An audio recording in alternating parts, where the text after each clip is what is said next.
여러분 안녕하십니까? 지금 한동훈이가 정권을 이재명한테 바치기로 결심한 것 같습니다. 여러분 한동훈이 이상하지 않습니까? 항상 한동훈이 이재명을 대놓고 비판한 적 있나요? 이재명의 재판에 대해서 한동훈이가 강력하게 비판을 한 적이 있나요? 오늘도 대장동에 가서 이재명이 오전에만 잠깐 삐쭉 얼굴 내밀고 오후 재판을 무단 불출석했습니다. 그런데도 한동훈이 여기 대해서 얘기한 거 있습니까?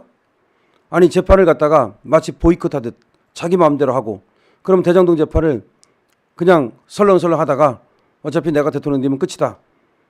뭐 그렇게 지금 생각하는 이재명에 대해서 왜 경고를 안 합니까?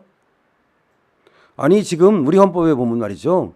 대통령에 대해서는 형사소추를 면하게 해주는 거지. 지금 재판을 면하게 해준다는 말은 없습니다. 지금 현직 대통령도 피의자로 뭐 입건이 되고 그다음에 또 뭐 출국 금지를 당하는 마당에 재판받던 피고인이 대통령이 되면 그때부터 재판 멈춘다. 이런 법 없어요. 지금 그렇기 때문에 이재명은 대통령이 될 수도 없겠지만 이재명이 대통령이 돼도 엄청난 혼란이 벌어질 겁니다. 자, 그런데 지금 한동훈은 말이죠. 뭐 질서 있는 퇴진 어떠고 하면서 내년 2, 3월에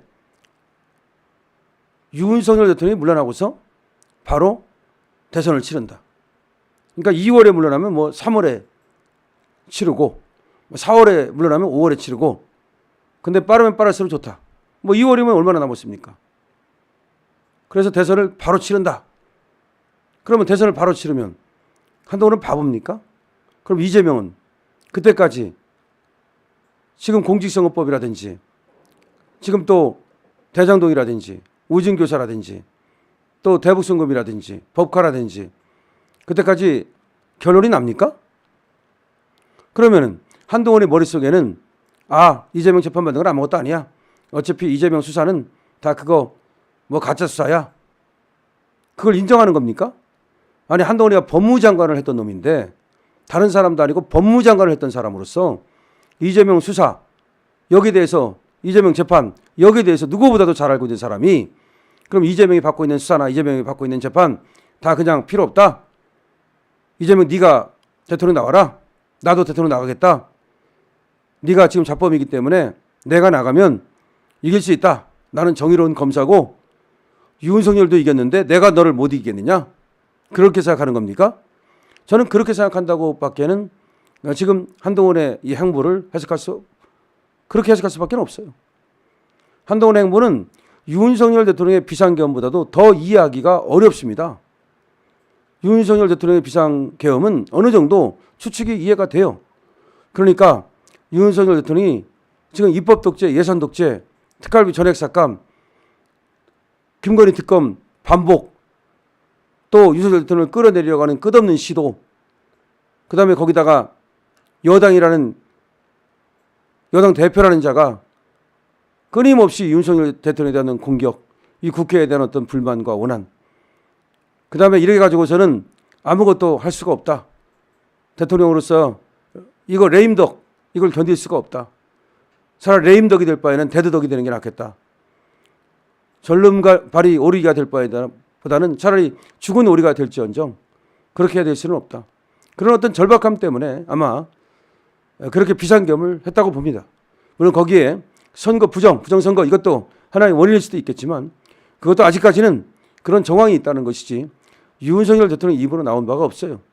사실은 비상계엄에 대해서는 담화문을 발표할 때 그 어떤 절박함이라는 말, 또 이 반 국가 세력을 일거에 척결하겠다는 말, 뭐 그 정도만 나와 있지 구체적으로 어떤 이유 때문에 비상계엄을 발령한다는 말은 아직 듣지 못했습니다. 물론 그걸 듣고 싶어요. 그리고 대통령께서 그걸 말해주기를 바랍니다. 그런데 어쨌든 간에 지금 대통령을 이렇게 궁지로 몰아넣은 여당 대표라는 한동훈은 지금 법대로라는 건 뭐예요? 국회에서 200석을 이제 가결시키면 헌법재판소에 가서 탄핵 심판을 받는 거 이게 법대로죠. 국회에서 200석이 안 되면 그러면 탄핵 심판 헌법재판소로 가지 않습니다. 그게 법입니다. 헌법재판소에 가서 헌법재판관 9명 중 6명의 이상의 그런 어떤 동의가 있어야만 국 대통령을 갖다가 파면할 수 있는 거예요. 그러면 지금 헌법재판관이 6명밖에 없어요. 내년 4월 19일이면 2명이 더 나갑니다.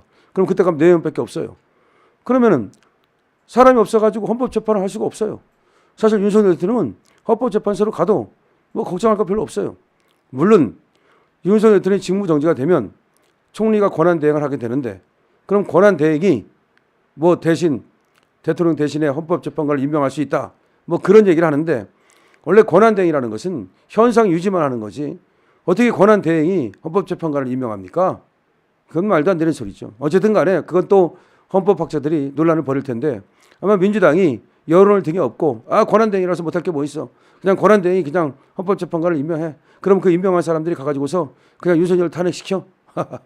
그럼 임명한 사람들이 가가지고서 무조건 민주당 말 믿고 탄핵시킵니까? 그것도 해봐야 하는 겁니다. 윤석열 대통령은 나름대로 다 준비가 되어 있고 자신이 있는 것 같아요. 지금 변호사를 준비한답니다. 거기에는 뭐냐, 사실관계와 법리관계를 따지면 해볼 만하다고 생각하는 거 아니겠습니까? 물론 이제 또 마녀사냥을 해서 죄 없는 윤석열 대통령을 또 뭐 죄를 만들어 가지고 그렇게 할지도 모르겠습니다. 물론 윤석열 대통령이 어느 정도 죄가 있는 건지는 따져봐야 합니다. 지금 뭐 다른 죄는 없지 않습니까? 뭐 지금 내란이라는 건데, 내란이라는 것이 지금 국가 기능을 무력화시키고 뭔가 목적을 갖고 해야 된다는 건데, 글쎄 그 목적이 대통령이 국회를 갖다가 무력화시키려고 했다? 그런 식으로 무력화를 시킵니까? 글쎄요. 아니 그렇게 무력화가 가능합니까? 그건 모르겠습니다. 선거 부정을 오히려 수사하려 했다면 그거는 어느 정도 일리가 있습니다. 하지만 국회의원들을 체포하고 뭐 어쩌고 해가지고서 말 듣게 하려고 했다? 그건 말이 안 되는 거야. 그건 삼척 동자도 아는 거기 때문에 결국은 윤석열 대통령이 만약에 정말로 어떤 절박함이 있어서 했다면 선거 부정 아니고서는 다른 문제, 입법 독재 이런 문제는 계엄으로 해결할 수 있는 문제는 아니잖아요. 입법 독재나 예산 독재 이런 것들은 오히려 이재명과 협력을 하든지 아니면 정말로 대국민 호소를 통해서 국민 전체를 통해서 국민투표 부의권, 대통령한테는 국민투표 부의권이 있잖아요. 그런 엄청난 권리가 있는데 왜 굳이 비상계엄으로 갔을까? 많은 사람들이 정말 궁금해하고 있는 거예요. 대통령은 자기의 정책을 국민투표에 붙일 수 있어요. 그래서 그런 것도 있고 참 많은 그런 어떤 대통령한테는 정해진 권리가 있었는데 참으로 안타깝다는 생각인데, 어쨌든 그렇게 대통령을 궁지로 몰아넣은 사람은 한동훈입니다. 결국 한동훈 때문에 망한 겁니다. 뭐 이제 와가지고서 이러쿵저러쿵 그게 아니라 대통령께서도 용인술 잘못해가지고서 결국 망한 건데, 자 근데 한동훈은 내년 2월에 대통령이 나가라 그러면 3월에 대선을 치러야 되고, 뭐 3월에 나가라면 4월에 대선을 치르고 4월에 나가면 5월에 대선을 치르겠다는 건데, 아니 2, 3, 4 다 마찬가지예요. 그때까지 이재명의 재판이 끝날 것 같습니까? 지금 오늘 대장동 재판에서 이재명의 모습을 보세요. 그냥 나갔다가 오후 재판을 못한다 그러고 오니까 김동연이가 그냥 재판 10분 만에 끝내버렸어요. 그래서 유동규가 정말 난리를 쳤어요. 난장판이 벌어졌어요. 이런 것이 지금 법원이에요. 지금 법원을 믿습니까? 가장 믿을 수 없는 것 중에 하나가 법원이라고 생각합니다. 사람들은 저 좌파에 지금 특히 완전히 그 경도된 좌파 판사들이 지금 이재명에게 빨리빨리 재판을 진행해서 과연 유죄를 줄까요? 자, 그러면 한동훈이는 그렇게 뻘짓하지 말고 정권을 상납하지 말고 정말 오히려 민주당으로 가든지 차라리 가서 이재명한테 나중에 한 자리 받든지, 왜 위장 우파가 돼가지고 세장 노릇하면서 이재명한테 정권을 상납하는지 정말 이해할 수가 없습니다. 한동훈을 퇴출시켜야 됩니다. 여러분 이 영상 많이 공유될 수 있도록 여러분께서 공유 많이 해주시고요. 그리고 댓글 부탁드리고, 특히 아직까지 강시엽TV 구독하지 않으신 분께서는 구독 버튼을 눌러주시기 바랍니다. 강시엽TV입니다.